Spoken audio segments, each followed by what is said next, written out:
Pathanamthitta Thiruvalla മല്ലപ്പള്ളിയിൽ bus ഡ്രൈവറുടെ കഴുത്തിൽ വടിവാൾ വെച്ച് ഭീഷണി. ഡ്രൈവർ വിഷ്ണുവിനെയാണ് 5 അംഗ സംഘം ഭീഷണിപ്പെടുത്തിയത്. യാത്രക്കാരൻ പകർത്തിയ ദൃശ്യങ്ങൾ പുറത്തുവന്നു.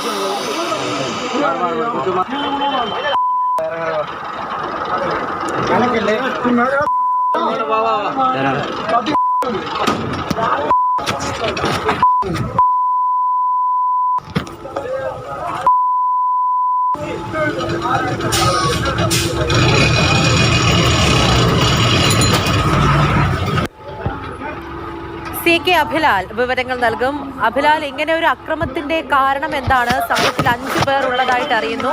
പിടിയിലായോ? എന്താണ് തർക്കത്തിനുള്ള കാരണം? പോലീസ് എന്താണ് പറയുന്നത്? തിരുവല്ല പാതയിൽ കടുവാക്കുഴിയിൽ ഇന്ന് വൈകുന്നേരം 4 മണിയോടുകൂടിയാണ് സംഭവം ഉണ്ടാവുന്നത്. മല്ലപ്പള്ളിയിൽ നിന്നും യാത്രക്കാരുമായി തിരുവല്ല ഭാഗത്തേക്ക് പോയ ബസ് വഴിയിൽ തടഞ്ഞാണ് അക്രമികൾ വാഹനത്തിനുള്ളിൽ കിടക്കുന്നത്. തിരുവൻപാടി എന്ന ബസിന്റെ ഡ്രൈവർ വിഷ്ണുവിന്റെ കഴുത്തിലാണ് സംഘം വടിവാൾ വയ്ക്കുകയും ഭീഷണിപ്പെടുത്തുകയും ചെയ്തത്.